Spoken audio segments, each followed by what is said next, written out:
नमस्कार। 2030 के इस भारत के इस खास कार्यक्रम में आप सभी का स्वागत है। आज हमारे साथ मेहमान जुड़े हैं उत्तर प्रदेश से। दरअसल हमारे साथ अलग अलग मेहमान जुड़ते रहते हैं और उनसे चर्चा यही रहती है कि आखिर भारत देश को मिले सतत विकास लक्ष्य जो है वो कैसे हासिल हो पाएंगे। तो आज के मेहमान हमारे साथ जुड़े हैं, समाजवादी पार्टी से ताल्लुक रखते हैं, राज्यसभा सांसद हैं उत्तर प्रदेश से जावेद अली खान जी। सर बहुत बहुत स्वागत है आपका हमारे इस खास धन्यवाद। कार्यक्रम। धन्यवाद। जी जी जी। सबसे पहले सतत विकास लक्ष्यों की जब हम बात करते हैं तो एक सवाल हमेशा मेरे जहन में उठता है, वो ये है कि सतत विकास लक्ष्य जो है वो 17 है कुल मिलाकर, लेकिन कुछ ऐसे प्रमुख लक्ष्य हैं जैसे शून्य गरीबी, शून्य भुखमरी और अच्छी शिक्षा व्यवस्था। ये 3 ऐसे बेसिक लक्ष्य हैं जो भारत देश के लिए बहुत अहम है। अब अगर मैं गरीबी की बात करूं तो उत्तर प्रदेश की अगर मैं बात करूं तो आप उत्तर प्रदेश को 2030 तक कहां देखेंगे गरीबी के मामले में?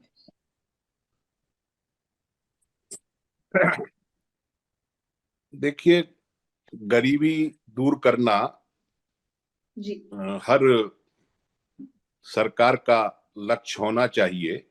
ईमानदारी के साथ उसके लिए प्रयास करने चाहिए, सरकारों जी को भी और अन्य लोगों को भी जो देश को के अंदर समरसता, बराबरी और अच्छी स्थिति लोगों की देखना चाहते हैं, उन सब का ये लक्ष्य होना चाहिए। सरकारें अपने अपने एंगल से इसके लिए प्रयास करती हैं, लेकिन बदकिस्मती ये है कि सरकारों द्वारा किए गए प्रयास, दावे तो उनके बहुत ज्यादा होते हैं, लेकिन जमीन पर वो इतने अधिक होते नहीं हैं जितने दावे होते हैं। तो मैं समझता हूं कि 2030 की जहां तक आप बात कर रहे हैं, अभी लग नहीं रहा कि बहुत ज्यादा कुछ उसमें जो वर्तमान स्थिति है उससे स्थिति कोई उसके विपरीत होने वाली है। क्योंकि लक्ष्य तय करना एक अलग बात है और उसके लिए ईमानदाराना प्रयास करना एक अलग बात है। मैं समझता हूं कि जब तक संपत्ति का या धन का कुछ हाथों में केंद्रीयकरण होता रहेगा, तब तक गरीबी सही मायनों में दूर नहीं हो सकती और बराबरी और समरसता का जो लक्ष्य हम हासिल करना चाहते हैं वो करने में परेशानी होगी। तो मुझे 2030 तक कोई बहुत ज्यादा बदलती हुई तस्वीर नजर इस फील्ड में नहीं आ रही। सर, आपने दो ये चीज कही कि लक्ष्य तय करना अलग बात है और उन चीजों को लागू करना अलग बात है, ग्राउंड लेवल पर काम करना अलग बात है। जाहिर सी बात है क्योंकि 2030 के लक्ष्य तो मिल गए हैं, लेकिन जब हम ग्राउंड लेवल पर उतर कर देखते हैं तो चीजें कुछ खास बेहतर दिखाई नहीं देती है। हालांकि जैसा आपने कहा कि सरकार की जिम्मेदारी और सभी सरकारों की जिम्मेदारी है, इस चीज में बिल्कुल कोई भी बैर नहीं है। तो मैं आपसे एक चीज जानना चाहूंगी, हाल फिलहाल में कुछ समय पहले उत्तर प्रदेश सरकार ने एक कैंपेन लॉन्च किया था, जीरो पावर्टी कैंपेन। उनका कहना है कि उनका ये लक्ष्य 2025 तक उत्तर प्रदेश को गरीबी मुक्त करने का, जीरो पावर्टी करने का। तो आपको क्या लगता है कि 2025 तक जो सरकार का ये लक्ष्य है, उत्तर प्रदेश सरकार का खासतौर पर, वो सफल हो पाएगा? इस पे आप क्या विचार है? देखिए, सरकार चाहे उत्तर प्रदेश की हो या देश की हो, जब तक हम देश के अंदर 80 करोड़ लोगों को मुफ्त अनाज की सुविधा देंगे तो मुझे नहीं लगता कि बहुत जल्दी इस स्थिति से हम उबरने की स्थिति में हैं। बहुत से कारण हैं, उसके राजनीतिक कारण भी हैं उस मामले को कंटिन्यू रखने के लिए, राशन की जो सप्लाई है। और दूसरे कारण ये भी है कि वास्तव में गरीबी है भी, तो अब वो किन्हीं कारणों से हम उस स्कीम को बंद नहीं कर पा रहे हैं। लेकिन जब तक इतने बड़ी संख्या में हम लोगों को मुफ्त राशन देंगे, तब तक हम माने या ना माने, लेकिन ये बात सिद्ध होती है कि हम बहुत ज्यादा गरीब हैं और हमारे समाज का बड़ा तबका बहुत ज्यादा गरीबी के स्तर पर है। इसलिए मुझे नहीं लगता कि बहुत जल्दी इस स्थिति से हम उबर पाएंगे।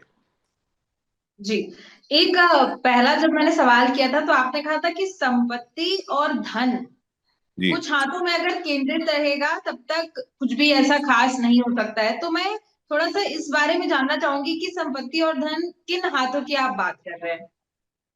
मैं जो बड़े पूंजीपति हैं, इजारेदार हैं, जो भारत के संसाधनों पर, भारत की संपत्ति पर, भारत के धन पर लगातार जिनकी पकड़ मजबूत होती चली जा रही है, डेमोक्रेसी जी के अंदर, समाजवाद के अंदर, क्योंकि हमारा देश जो है वो संवैधानिक तौर पर समाजवाद का संकल्प लेता है और समाजवादी व्यवस्था कायम करने की बात करता है, जिसके अंदर बराबरी होगी, जिसके अंदर बहुत सारे अधिकार होंगे लोगों के, सबकी हिस्सेदारी होगी देश के डेवलपमेंट में।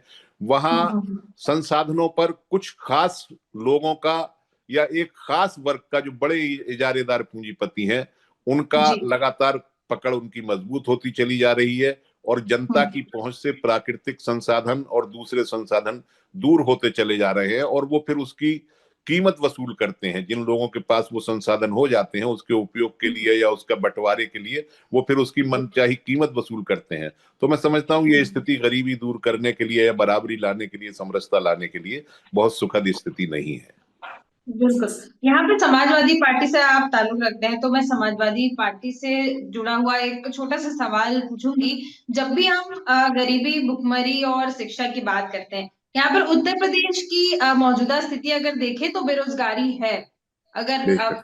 और इस लेवल पे है, और माना जाता है कि उत्तर प्रदेश के जो छात्र हैं काफी पढ़ाई में अच्छे होते हैं, अगर उनको थोड़ी सी भी फैसिलिटी मिले तो वो आगे निकल जाते हैं। लेकिन यहाँ पर बेरोजगारी का अगर हम स्तर देखें तो वो बढ़ता हुआ नजर आ रहा है। लोगों की ये शिकायत है। वहां पर हमारे कुछ लोग मौजूद हैं, उनसे बातचीत हुई, उनसे ये पता चला कि उनका ये कहना है कि शुरुआत से ही उत्तर प्रदेश के ऊपर कुछ खास ध्यान नहीं दिया गया। उत्तर प्रदेश और बिहार की अगर हम बात करें, वहां के लोगों का इस्तेमाल किया जाता है, वहां के लोगों का की जो काम करने की शक्ति है, जो आगे बढ़ने की इच्छा है, उसका इस्तेमाल किया जाता है। लेकिन ना वहां पे रोजगार है, ना वहां पे कुछ इंडस्ट्रीज आ रही हैं, ना फैक्ट्रीज आ रही हैं। माइग्रेशन एक बहुत बड़ा इशू है। तो लोगों का कहना है कि कोई भी सरकार रही हो, चाहे वो समाजवादी पार्टी रही हो, चाहे वो बहुजन समाजवादी पार्टी रही हो, या भारतीय जनता पार्टी रही हो, कभी भी किसी भी सरकार ने इस राज्य के ऊपर या इन राज्य के लोगों के ऊपर ध्यान नहीं दिया है। इस पर आप क्या कहेंगे? देखिए, जहां तक समाजवादी पार्टी की सरकार के दौरान उत्तर प्रदेश के विकास की स्थिति है या बाहर के उद्योग आना का सवाल है, तो मैं समझता हूं कि जितना बेहतर स्थिति समाजवादी पार्टी के शासन के दौरान थी, इतनी आज नहीं है। आप जितनी भी इंडस्ट्री नोएडा में, नई इंडस्ट्री देखते हैं, वो सब अखिलेश यादव जी जब हमारे मुख्यमंत्री थे उसी दौरान की आई हुई है। और पहले नोएडा को हम एक कार्यकाल में, एक्सेप्शन मानते हैं जावेद अली खान जी, क्योंकि नोएडा तो पूरा इंडस्ट्रियल एरिया है। नोएडा के अलावा अगर हम और भी सिटीज की बात करें तो नहीं कहीं भी ऐसा कुछ नहीं है, लोग पलायन करके नोएडा चले जाते हैं। नहीं, नोएडा उत्तर प्रदेश में ही है। अगर उत्तर प्रदेश के लोग नोएडा में आकर के रोजगार तलाशते हैं तो उसको पलायन की दृष्टि से नहीं देखा जाना चाहिए। और उत्तर प्रदेश के अंदर अनेक स्थानों पर नए नए उद्योग लगे थे, और हमने बहुत कोशिश की थी कि कृषि आधारित उद्योगों को हमारी सरकार के दौरान बढ़ावा दिया गया था। और आज मैं ये कह सकता हूं कि पहले कार्यकाल में, जो वर्तमान सरकार है उसका जो पहला कार्यकाल था, उसमें पूरे कार्यकाल में उन्होंने जितने भी उद्घाटन और फीते काटे थे, वो समाजवादी पार्टी के सरकार के दौरान जो चाहे उद्योग शुरू किए गए हों और दूसरे विकास की गतिविधियां रही हो, उनके ही इन्होंने पहले कार्यकाल में फीते काटे थे। और इन्होंने जितनी भी इन्वेस्टर्स मीट की हैं, उनमें आज तक कुछ भी नतीजा हासिल नहीं हुआ। जब वो मीट होती हैं तब बहुत सारे एमओयू साइन होते हैं बड़े बड़े इंडस्ट्रियल हाउसेस के साथ और विदेशी कंपनियों के साथ, लेकिन वो कहीं नजर नहीं आती हैं। बस सवाल यही उठता है कि सर देखिए, अगर डेवलपमेंट अच्छा खासा हुआ तो फिर जनता ने चुना क्यों नहीं दोबारा? देखिए, जनता के चुनने के बहुत सारे कारण होते हैं। मैं आपको नाम याद होगा, मणिपुर में एक शर्मिला इलोम है, जो वहां जो कानून लगा हुआ था उसके खिलाफ उन्होंने कितनी लंबी भूख हड़ताल की थी और कितना व्यापक उनके लिए लोगों का समर्थन होता था। लेकिन जब वो चुनाव में गई तो उन्हें 300 कुछ वोट मिले थे एक एमएलए का चुनाव लड़ने के वक्त पे, जबकि वो बहुत लोकप्रिय वहां की शख्सियत रही थी। तो चुनाव के दौरान बहुत सारे कारण होते हैं, बहुत सारे अब दिल्ली में जब सरकार बनती है या पिछले लोकसभा के चुनाव में जो विपक्षी दलों की स्थिति मजबूत हुई और अकेले भारतीय जनता पार्टी सरकार में नहीं आई, तो भारतीय जनता पार्टी का क्या कहना था? उसका कहना यह था कि भ्रम पैदा कर दिया। तो अपोजिशन में रह करके तो दूसरी पार्टियां भ्रम पैदा करती हैं, तो सरकार में रहने वाली पार्टी किस हद तक भ्रम पैदा कर सकती है वो आप अंदाजा लगा सकती हैं। तो मैं यही कहना चाहूंगा कि चुनाव के लिए बहुत सारे फैक्टर होते हैं, अकेला विकास फैक्टर नहीं होता है। लेकिन सर मेन अगर मैं कहूँ तो फैक्टर तो विकास ही होना चाहिए। अगर बहुत से मुद्दे हो जाते हैं बिल्कुल इस बात से मैं आपकी सहमत हूँ। मैं इस बात से पूरी तरीके से सहमत हूं आपकी कि चुनाव के वक्त विकास को मद्देनजर रखा जाना चाहिए और बुनियादी मुद्दा जो है वो विकास ही होना चाहिए चुनाव का। लेकिन अब ये मंदिर मस्जिद के सवाल कहाँ लेकर के जाएंगे, और फिर जिस तरीके से छोटी छोटी घटनाओं को मीडिया के माध्यम से प्रचारित किया जाता है, जो रस्सी का सांप बनाया जाता है, सांप की रस्सी बनाई जाती है, ये सारी चीजें भी बहुत बस वही है ना कि पार्टियां समझती नहीं है कि जनता को भी एक वक्त पर समझ आएगा। जनता मूर्ख नहीं है, एक बार धोखा हो सकता है, 2 बार हो सकता है, तीसरी बार तो समझ जाएगी जनता, और जहां उनको सही लगेगा उसी डायरेक्शन में जाएगी। जी दामिनी, तीसरी बार में काफी कुछ समझी है जी। काफी बड़ा बदलाव देखने को मिला है हालांकि इस बार सर, और विकास खैर जाहिर तौर पर एक मुद्दा होना चाहिए, और विकास के साथ साथ एक और मुद्दे पर मैं थोड़ा सा लाइट डालना चाहूंगी, शिक्षा। क्योंकि हम अक्सर देखते हैं कि जो चुनाव के पहले प्रचार प्रसार होता है, जो बड़े बड़े वादे किए जाते हैं सरकारों द्वारा, उसमें कहीं भी शिक्षा को उतनी इम्पोर्टेंस नहीं दी जाती जितनी देनी जानी चाहिए। हालांकि एक लक्ष्य हमारा शिक्षा भी है कि 2030 तक भारत देश में शिक्षा का जो स्तर है वो एक बेहतर पैमाने पर पहुंच जाना चाहिए। तो क्या लगता है आज की जो स्थिति है, जिस तरह से शिक्षा मिल रही है युवाओं को, आज के बच्चों को, क्या 2030 तक भारत देश उस लेवल पर पहुंच पाएगा कि लोगों को बेहतर शिक्षा मिल सके?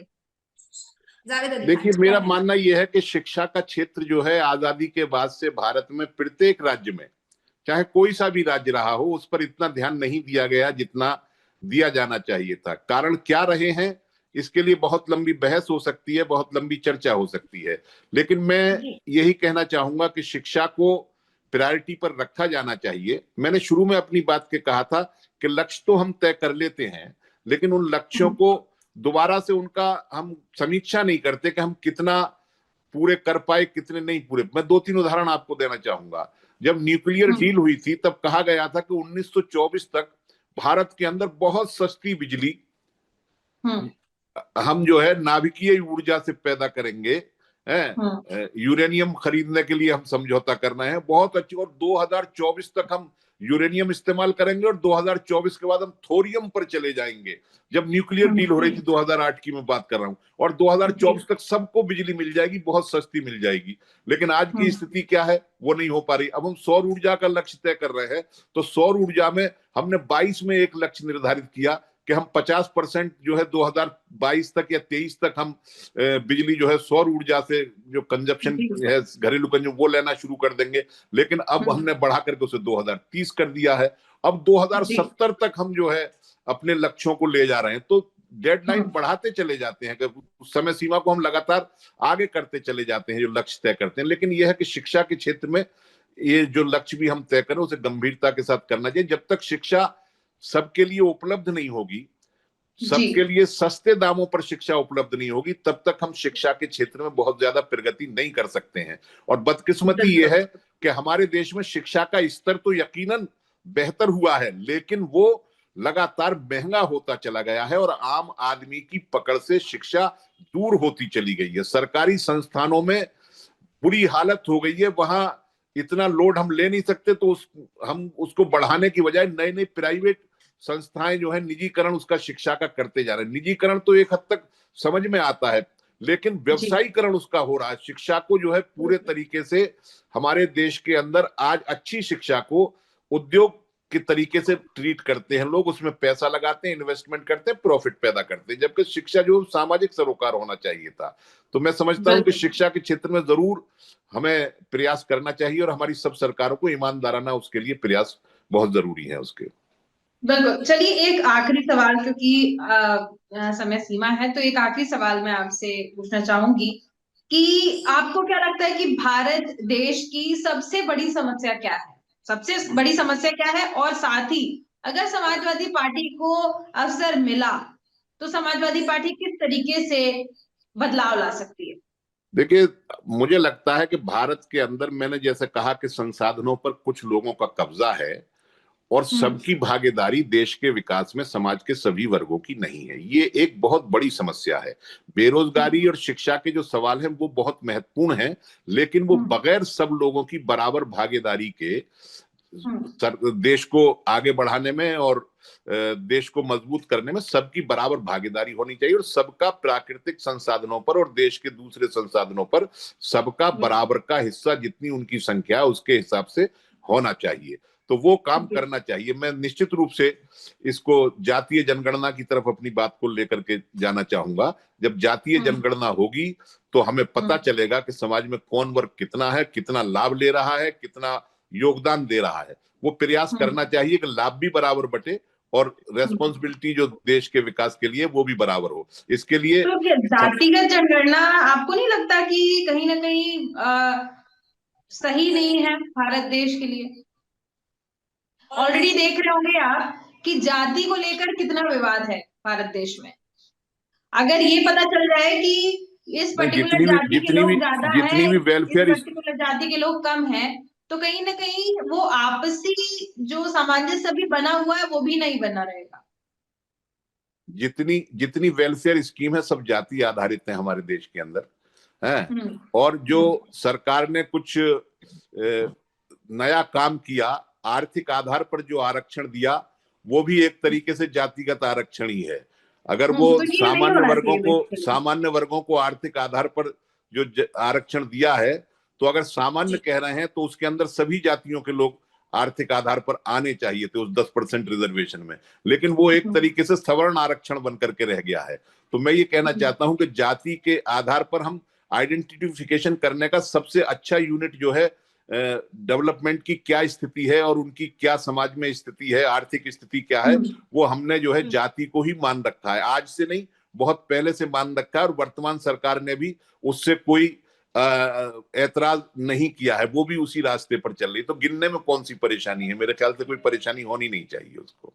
बिल्कुल। देखिए कहीं ना कहीं जातिगत तौर पे जो जनगणना होगी तो पॉलिटिकल पार्टीज को इससे कहीं ना कहीं फायदा जरूर मिलेगा। इस वजह से इस नहीं, पर लोगों का पॉलिटिकल पार्टी फायदा को ज्यादा फोकस होगा, रहती है। पॉलिटिकल पार्टीज को तो कुछ को नुकसान भी हो जाएगा, लेकिन लोगों को तो लोगों कोई को फायदा सबको नहीं हो रहा फायदा हो सर। जाएगा। लोगों को क्या फायदा हो रहा है? कोई जो फायदा नहीं हो रहा।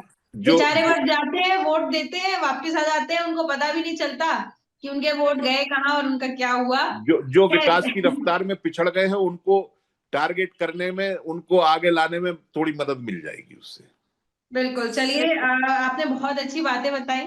सब आपने सबसे पहले ये कहा कि संपत्ति और धन जिनके हाथ पे केंद्रित बेशक, है सबसे पहले संभालने की उनको जरूरत है। तो ये बिल्कुल। बड़ी बात है अगर इसको गंभीरता से लिया जाए तो। और बहुत सी ऐसी बातें आपने बताई, अगर उनको हम सामने रखते हैं, उन पर काम करते हैं, तो हो सकता है हम लक्ष्य के कुछ करीब पहुंच जाए। तो बहुत बहुत बेशक। धन्यवाद सर हमारे साथ थैंक यू जुड़ने वेरी के मच। लिए और तमाम अच्छी बातें करने के thank you very much. Thank you. Thank you so much. नमस्कार, नमस्कार। लिए। नमस्कार सर। Thank okay. यू।